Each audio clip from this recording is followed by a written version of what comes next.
नमस्कार छात्रों, मैं गिरिराज मंगल आज आपके समक्ष एक नए वीडियो के साथ में हाजिर हूँ। आज अपन इस वीडियो में कक्षा 9 प्रश्नावली 4 दो चरों वाले रैखिक समीकरण के बारे में अध्ययन करेंगे,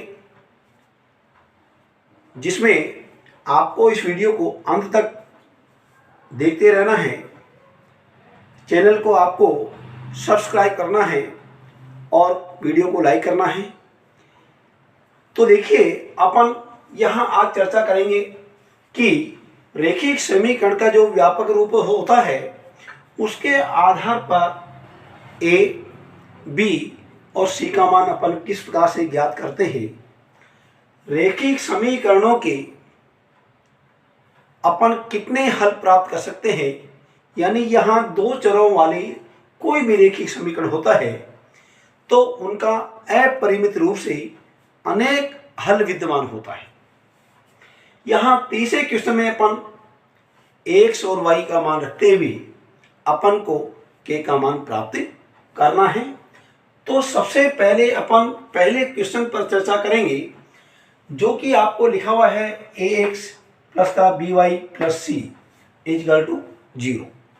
यहाँ a क्या चीज़ है, x का गुणांक, b क्या है, y का गुणांक और c यहाँ पर अचर पद है। एक बात का आप ध्यान रखें, यदि मान लीजिए आपको a के स्थान पर कोई संख्या नहीं है तो a का मान 0 माना जाएगा। b के स्थान पर कोई संख्या नहीं है तो b का मान, यानी a के स्थान पर कोई संख्या नहीं है तो 1 माना जाएगा, b के स्थान पर कोई संख्या नहीं है तो 1 माना जाएगा, किंतु c के स्थान पर यदि कोई संख्या नहीं है तो c का मान 0 माना जाएगा। क्यों? क्योंकि a और b क्या है, गुणांक है। किंतु एक बात का ध्यान और करें, यदि मान लीजिए x के गुणांक वाला पद ही नहीं है, x के गुणांक वाला पद ही नहीं है तो फिर a का मान 0 होगा। यदि y वाला पद नहीं है तो फिर यहाँ b का गुणांक 0 हो जाएगा। इस बात का आपको विशेष रूप से ध्यान रखना है। हल पहले का फर्स्ट करते हैं अपन। यहाँ 2x प्लस 3y बराबर 9.35 के बराबर में a, b व c का मान, ये अपन को ज्ञात करना है।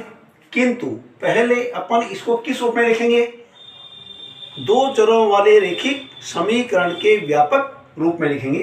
कितना हो जाएगा, बराबर 2x प्लस का 3y माइनस 9.35 के ऊपर आवर्ती बराबर क्या करेंगे, 0। इसके बाद इसलिए a बराबर क्या हो गया, यहाँ 2, b बराबर कितना हो गया 3 और c बराबर हो गया माइनस का 9.35 के ऊपर आवर्ती। इस प्रकार से अपन को a का मान, b का मान और c का मान प्राप्त करना है। सेकंड क्वेश्चन में आप देखेंगे, इसी के सेकंड में x माइनस वाई बटा 5 माइनस 10 बराबर 0। ये ऑलरेडी आप देख रहे हैं ax plus by plus c बराबर 0 के रूप में है। यहाँ a बराबर क्या हो गया, x का गुणांक आपको कुछ नजर नहीं आ रहा, क्या माना जाएगा 1। b बराबर देखिए y का गुणांक आपको देखना है, माइनस क्या होगा 1 बटा 5, यानी y जो है वो किससे गुणा हो रही है, यानी इसके आगे y के आगे 1 माना जाएगा, बटे में 5 है, चिन्ह माइनस का है, तो b का गुणांक माइनस 1 बटा 5 हो जाएगा।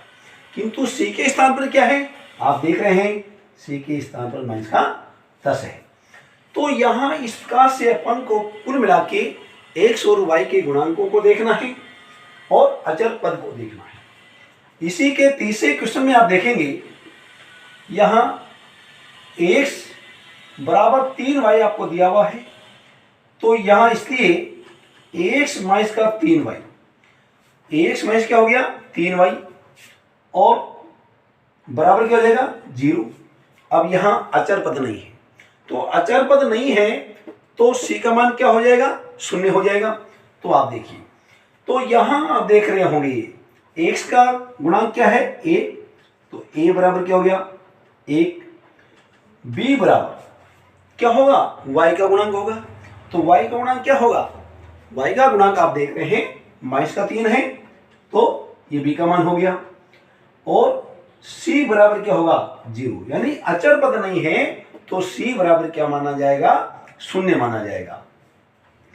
इसी प्रकार से आप इसमें चौथा देखिए, यहां y-2 बराबर 0 है, y-2 बराबर 0 है, तो आप इसको क्या लिखेंगे।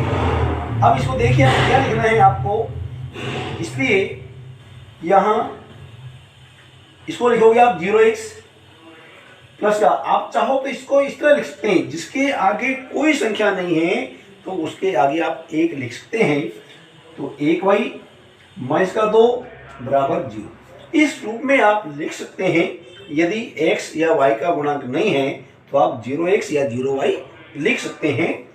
तो इसलिए a बराबर क्या हो जाएगा 0, b बराबर क्या हो जाएगा 1 और c बराबर हो जाएगा -2। इस प्रकार से आपको a का मान, b का मान और c का मान प्राप्त करना है। आप इसका स्क्रीनशॉट ले लीजिए, ताकि अगले क्वेश्चन पर अपन चर्चा करेंगे।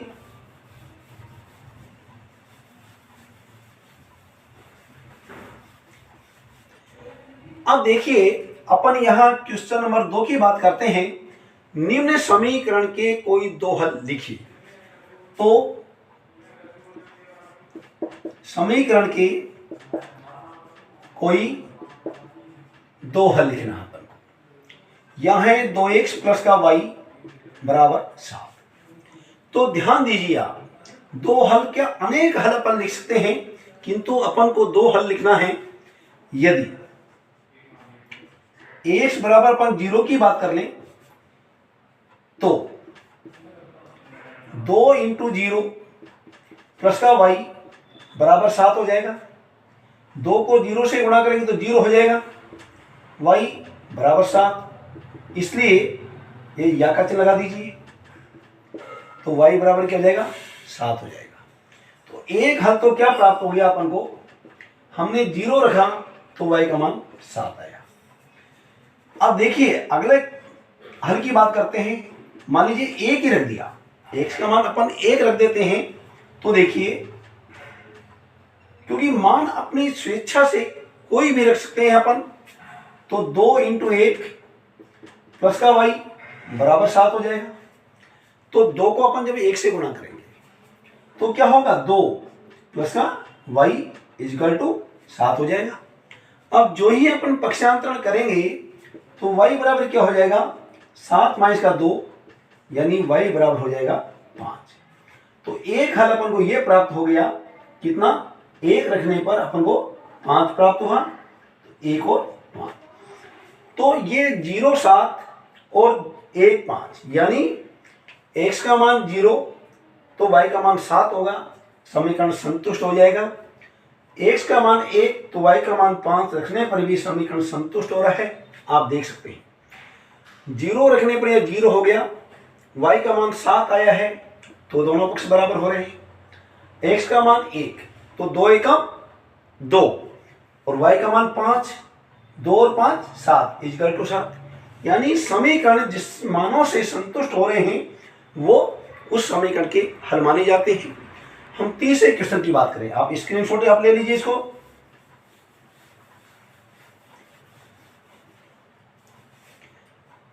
अब देखिए हम तीसरे क्वेश्चन की बात करते हैं। तो समीकरण है हमारे पास 2x प्लस का 3y बराबर k।